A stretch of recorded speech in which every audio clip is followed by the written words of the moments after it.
தேவன் இங்கு சொல்லுகிறார். அடுத்த வசனத்தை கூட வாசி.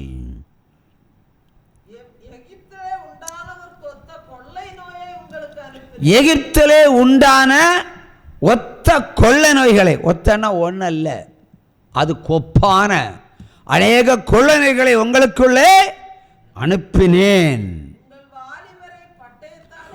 உங்கள் வாலிபரை பட்டயத்தாலே கொண்ட உங்கள் பிள்ளைகளை சின்ன வயசில் கொன்னுட்டேன்.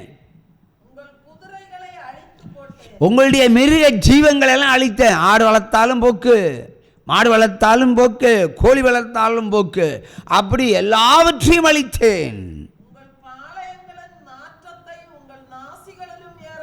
உங்கள் பாளையங்களில் நாற்றத்தை உங்கள் நாசிகளிலும் ஏற பண்ணினேன்.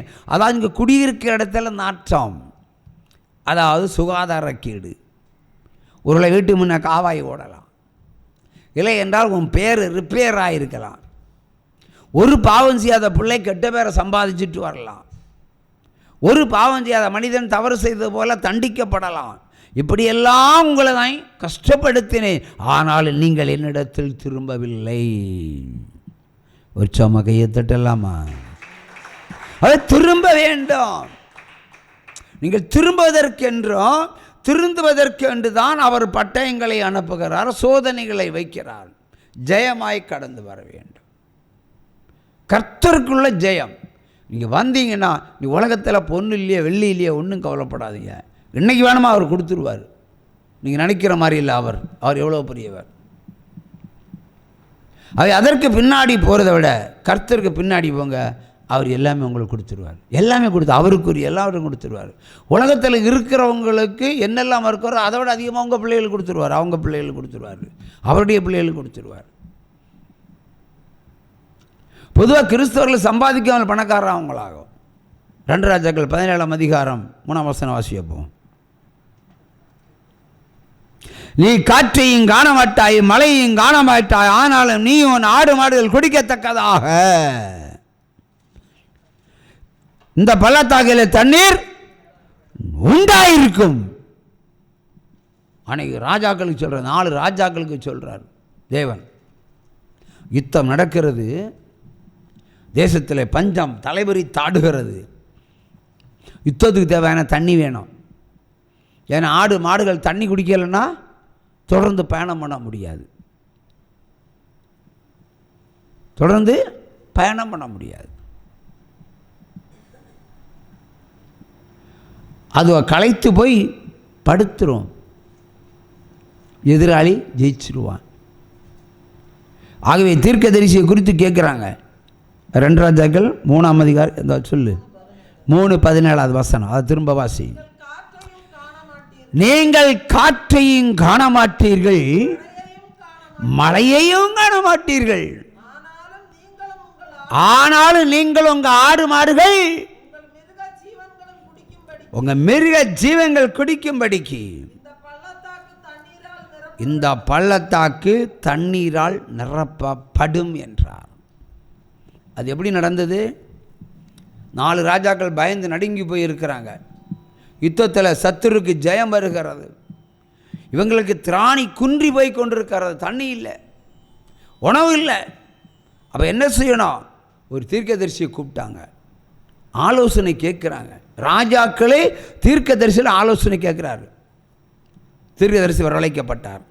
உடனே அவர் என்ன சொல்கிறார்? சங்கீதம் 50:14-15 ஒன்று இப்போ ஒரு முறை வாசிங்க பார்க்கலாம். ஸ்தோத்திர பலியிட்டு உன்னதமானவருக்கு அவன் பொருத்தனைகளை செலுத்தி ஆபத்து காலத்தில் என்னை நோக்கி கூப்பிடு, அப்பொழுது நான் உன்னை விடுவிப்பேன், நீ என்னை மகிமைப்படுத்துவாய். ஸ்தோத்திர பலி. இன்றைக்கி வாயினால் 1000 ஸ்தோத்திர பலி சொல்லுவோம், இல்லை 2000 ஸ்தோத்திர பலி சொல்லுவோம், இல்லைன்னா எவ்வளோ ஸ்தோத்திர பலி சொல்லிகிட்டே இருப்போம். அன்னைக்கு உடனே அந்த தீர்க்கதரிசி வரவழைக்கப்பட்டதும் 4 ராஜாக்கள் நிற்கிறாங்க. ராஜாக்களுக்கு கட்டளையிடுறார், ஒரு கிண்ணார பாட்டுக்காரனை கூட்டிடுவான்னு. கிண்ணார பாட்டு, பழைய காலத்து வயதானவர் சொல்லுவாங்க, என்னடா கிண்ணார பாட்டு பாடிக்கிட்டு இருக்கிறேன்னு.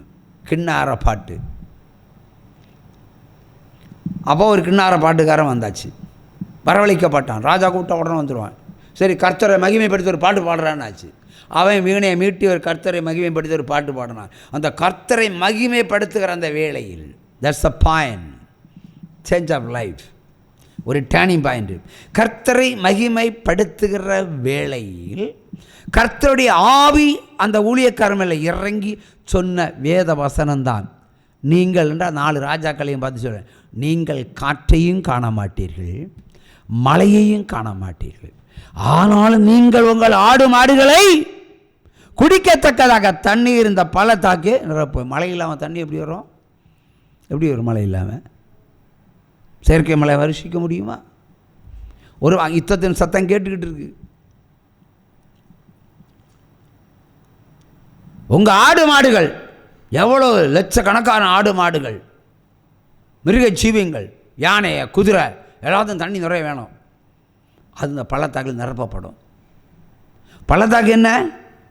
ராஜாக்களுக்கே கட்டளை எடுக்கிறான். இந்த வெறுமையான பகுதியில் நீங்கள் என்ன செய்யணும்? பள்ளத்தாக்க வெட்டுங்கன்னு சொல்கிறாரு. கட்டளை பிறக்கிறது. பள்ளத்தாக்க வெட்டுங்க, ஓடையை வெட்டுங்க, தண்ணி பாய்ஞ்சு வர்றதுக்கு ஒரு சாணலை வெட்டுங்கன்னு. அவங்க என்ன சொல்கிறான்? மழையும் காண மாட்டியே, வெயிலும் காண மாட்டியே, பின் எதுக்கியா இது வெட்டணும்? எதுக்கியா வெட்டணும்? கேட்குறது அவங்க வேலை, செய்கிறது அவங்க வேலை. ஆராய்ந்து பார்க்க உங்கள் வேலை இல்லை. அது ஆராய்ந்து பார்க்க முடியாத, எண்ணி பார்க்க முடியாத அதிசயங்களை அவர் செஞ்சிருவார். ராஜாக்களை கட்டளையிடுறாரு, ஓடையை வெட்டுறா. அவன் ஓடையை வெட்டிட்டான். வெட்டுனாங்க, மழை இல்லாமல் இப்படி தண்ணி வரும். ஆனால் ஒரு ராத்திரியில், ஒரு விடியற்கால வேளையில் ஒரு அதிசயம். நமக்கு ஏசாயா 58:8 என்ன சொல்லுகிறது? ஒரு வேதவசனம் வாசிங்க பார்க்கலாம். 58:8, 58:14 ரெண்டையும் சேர்த்து வாசிங்க.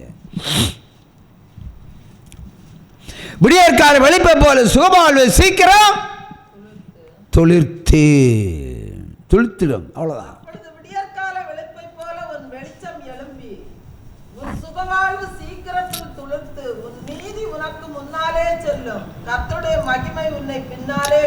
இந்த வசனத்தின்படியே ஒரு அற்புதம் நடக்கிறது, ஒரு அதிசயம் நடக்கிறது, ஒரு ஆச்சரியம் நடக்கிறது. விடியற்கால வெளிப்பை போல விடியற்கால வேளையில் தேவன் சூரியனுடைய கதிர்களை சிகப்பாக மாற்றினார், இரத்தமாக மாற்றினார். அந்த வெளிச்சத்தில் அந்த இரத்த கதிர்கள் அந்த சாணலில், அந்த வாய்க்காலில் இரத்தமாய் பிரதிபலிக்க ஆரம்பித்தது. சத்துரு கண்களுக்கு அதை படும்படி ஆண்டவர் ஆயத்தப்படுத்தினார். திடீர்னு பார்த்தா மழை இல்லை, வெயில் இல்லை, ஆனால் இரத்த ஆறு ஓடுவது போல ஒரு காட்சி ஆண்டவர் அங்கே ஆயத்தம் படுத்தினார். எதிரிகள் பார்க்கிறார்கள், ஆஹா மழை இல்லையே, எப்படி தண்ணி வரும்? அப்போ ரத்தம் ஓடுது, ரத்தம் ஆறு வரும், நிரம்பி வழியுது. இந்த சூரிய கதிரிலே அப்படி ஒரு அற்புதத்தை ஆண்டவர் செய்தார். அவங்களுடைய கண்களுக்கு மட்டும். அவர்கள் மனதிற்குள்ளே சொல்லுகிறார்கள், இந்த 4 ராஜாக்களும் ஒருவருக்கோடும் ஒருவர் மோதிக்கொண்டு ஒருவருக்கொருவர் வெட்டி போட்டு எல்லாம் செத்த ரத்தம் தான் இப்போ ஆறா ஓடுது. அப்போ நீ கொஞ்சம் பசங்க இருப்பானுவான், நமக்கு போய் பிடிச்சிக்கிட்டு வரலான்னு இல்லட்டு எல்லாவனும் உள்ளே வந்தானுவான். இஸ்ரவேல் ஜனங்கள் மொத்தமாக சுருட்டி அவங்கள வேட்டையாடி ஜெயமாய் வெளிப்பட்டார்கள். ஆனாலும் அதில் இன்னும் சொன்னார், நீ யுத்தத்தில் ஜெயிச்சவரை அந்த நாட்டை அழிச்சிடுவான்னு சொல்லிட்டார். மரம், செடி, கொடி, நீரூற்றுகள் எல்லாத்தையும் அழித்திடுவான்னு சொன்னார். வீட்டில் போய் அந்த அதிகாரத்தை படித்து பாருங்கள். எத்தனை கட்டளைகள் பிறந்தது, ஒன்றை கேட்டார், எத்தனையோ கட்டளைகள் அங்கே நிறைவேற்றப்பட்டது. என்றால் ராஜாக்கள் கேட்டார்கள், கீழ்ப்படிந்தார்கள். ஊழியக்காரர்களுக்கே ராஜாக்கள் கீழ்ப்படிந்து செயல்பட்டார்கள். அவர்கள் ஆராய்ந்து பாருங்கள், இதில் எப்படி தண்ணி வரும்? அது எப்படி? மழையும் பார்க்க மாட்டேன், தண்ணியும் பார்க்க மாட்டேன், ஆனால் தண்ணி வரும். வந்ததா இல்லையா? வந்தது. அல்லேலூயா, உற்சாகமாக கையை தட்டுங்க. அப்படி இஸ்ரவேல் ஜனங்கள் தீர்க்க தரிசன வார்த்தையின்படி ஜெயம் எடுத்தார்கள். சிம்பிள் அடித்தார். இல்லைன்னா 60 நாள் போராடினாலும் யுத்தத்தில் ஜெயிக்க முடியாது. கொஞ்சம் பேர் தான் இருப்பாங்கன்னு வந்தாங்க. எல்லாரும் இருந்த அத்தனை பேருக்கு இஸ்ரவேல் தேவன் பலனை கொடுத்து மொத்த பேரையும் கொண்டு போட்டு அந்த நாட்டை கைப்பற்றினார்கள். உற்சாகமாக கையை தட்டுங்க. ஆகவே தேவனால் கூடாத காரியம் ஒன்றுமே இல்லை. அல்லேலூயா. ஆகவே நமக்கு எல்லாமே இல்லை தான். அந்த இல்லை என்ற சொல்ல மட்டும் நீங்கள் மறந்தாலே போதும். கர்த்தர் பலத்த காரியத்தை அவர் எப்பொழுதும் செய்வார். அல்லேலூயா, அல்லேலூயா. இங்கே நம்ம இருக்கிறோம், யாருமே ஐஸ்வர்யவான்கள் இல்லை. எல்லாமே போராட்டத்தில் இருக்கிறவங்க, சோதனையில் இருக்கிறவங்க, தரித்திரத்தில் இருக்கிறவங்க, வெட்கத்தில் இருக்கிறவங்க, அவமானத்தில் இருக்கிறவங்க தான் இருக்காங்க. ஆசீர்வாத தடைகள் உடையவர்கள். எதற்கு? ஆண்டவர் ஆசீர்வதிப்பதற்குத்தான். இன்றைக்கு வாசித்த வேத புஸ்தகத்தின் கடைசி வசனத்தை வாசிங்க. சங்கீதம் 29ஆம் அதிகாரம் கடைசி வார்த்தையை வாசிங்க. கர்த்தர் தன்னுடைய ஜனத்திற்கு பலன் கொடுப்பார். கர்த்தர் தம் ஜனத்துக்கு சமாதானம் அருளி அவர்களை ஆசீர்வதிப்பார். அல்லேலூயா, அல்லேலூயா. ஆகவே நாம் தேவனுடைய ஆசீர்வாதத்தை சுதந்தரித்துக் கொள்வதற்கு நமக்கு நாட்கள் தேவையில்லை, நிமிடங்கள் போதும். உற்சாகமாக தட்டலாம். நிமிடங்கள் போதும். ஒவ்வொருத்தன் வயல்வெளியில் நிறைய வேலை செய்வான், விவசாயம் மட்டும் இருப்பான், ஒரு பலனும் கிடைக்காது. எல்லா வருஷமும் கூட்டி கழித்து பார்த்தா நஷ்ட கணக்கில் வரும். ஆனால் தேவன் ஒரு நாளில் ஒரு ஆசீர்வாதம் வச்சுருவார். சமீபத்தில் 2 வருஷத்துக்கு முன்னாடி ஒரு தக்காளிக்காரன் திடீர்னு கோடீஸ்வரம் ஆகிட்டான். இவர் தக்காளி பேர் தெரியுமா உனக்கு? எவ்வளோ பெரிய கோடீஸ்வரம் ஆகிட்டான். வெங்காயக்காரன் எவ்வளோ பெரிய கோடீஸ்வரம் ஆகிட்டான். தக்காளி அது எவ்வளோ பெரிய கோடியை சம்பாதிச்சான் பிரதர், அது தெரியுமா? பல கோடி சம்பாதிச்சான் பாருங்க. ஆடிக்காரியை வாங்கி போட்டான். தக்காளி விற்று ஆடிக்காரி வாங்குறது அவன் ஒருத்தன் தானே. அதாவது அவன் விவசாயம் பண்ணிகிட்டே இருந்தான், ஆண்டவரை நம்பிக்கிட்டே இருந்திருப்பான்.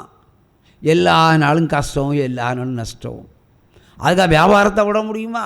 அவன் தொழில் செஞ்சுட்டு இருந்தான். காற்று வரும், மழை வரும், அழிவு வரும். எல்லா காலத்திலையும் தக்காளி அழியும். ஊருக்கே அழிஞ்சுது, அவனுக்கு மட்டும் அழியலை, அவன் மட்டும் விற்று பணக்காரன் ஆகிட்டான். ஒரு சமகையை தட்டுங்க.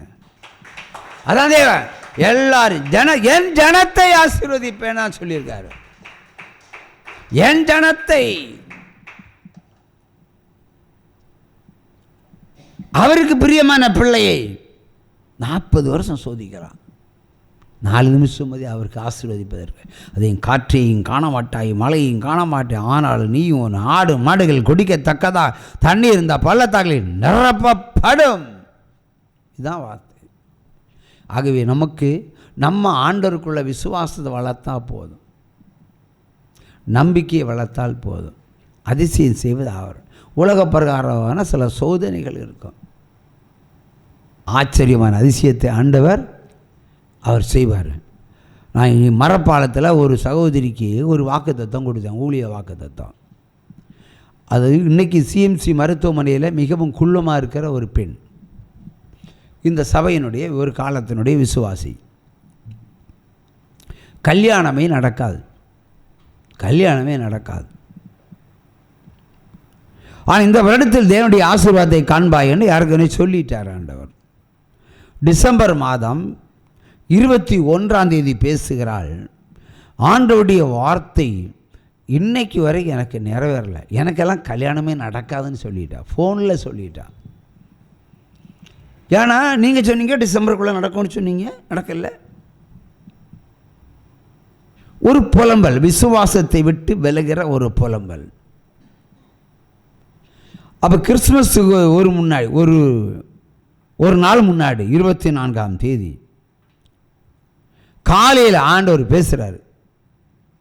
ஃபோன் போட்டு பேச சொல்கிறார். நான் பேசுகிறேன். அங்கள் எனக்கெல்லாம் கல்யாணம் நடக்காது அங்கள், நானே குள்ளம், என்னை யாருக்கா பிடிக்குமா? நானே குள்ளம், இவ்வளோ தான் இருப்பா, வசதி வாய்ப்பு கிடையாது, கைவிடப்பட்ட நிலைமை,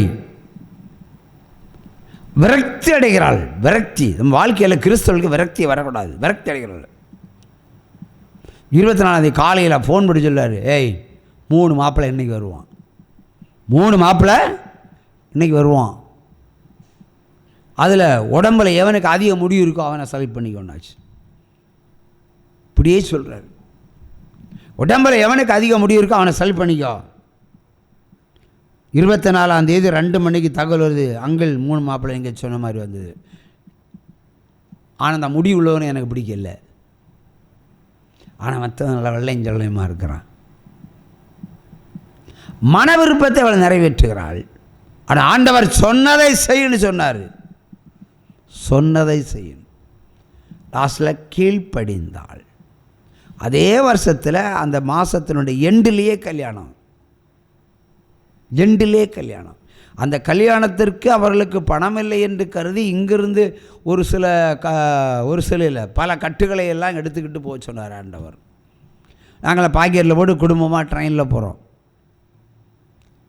ஆனால் அந்த காலத்தில் ட்ரெயின் ஏறது அன்னைக்கு தான். ஏறி மரப்பாலம் இறங்கி வீட்டில் போய் பார்த்தாச்சுன்னா வீட்டில் பந்தலை காணோம், பாலை பந்தலையும் காணோம், துணி பந்தலையும் காணோம், யாருமே இல்லை. நாங்கள் தான் தட்டி எழுப்புகிறோம். பாஸ்டா நீங்களா? தேவன் எப்படிப்பட்ட தேவன்னு பார்த்துடுங்க. பாஸ்டா நீங்களா? டீ வாங்க கூட அவளுக்கு காசு கிடையாது. அவள் போய் அன்னைக்கு ஈவினிங் கல்யாணம், மறுநாள் முகூர்த்தம், அன்றைக்கி ரிசப்ஷன், பந்தலுடைய டீ வாங்க காசு கிடையாது. ஆனால் அவர் கல்யாணம் நடத்தக்கூடிய பணத்தை எல்லாம் ஆண்டவர் பாக்கெட்டில் போட்டு கொண்டு போக சொன்னார். முன்னாடியே கொண்டு போயிட்டார். போனோம். சிஸ்டர் டீ தாங்கன்னு கேட்டேன். வழக்கமாக நான் டீ கேட்டே வாங்கி குடிப்பேன். அப்படி 2 கால் 4 காலாக தத்தளிக்கிறது. சரி சிஸ்டர், ஏன்னா புரிஞ்சுக்கிட்டேன், டீ வாங்க காசு நீங்கள் வாங்க சிஸ்டர் வாங்கன்னு சொல்லி கூட்டிகிட்டு போனோம். நானே கூட்டிகிட்டு போய் வெளியில் டீ அடிக்கிறோம். அவளுக்கு ஒரு டீ வாங்கி கொடுத்து நானும் ஒரு டீயை குடிக்கிறேன். அப்படியே ஒரு பால் பாக்கெட்டு கொடுன்னாச்சு, கொடுத்தான்.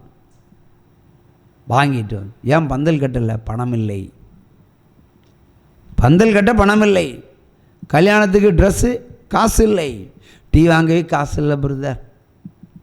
இல்லைன்னா என் காசில் ஒரு டீ போட்டு தர மாட்டேனா?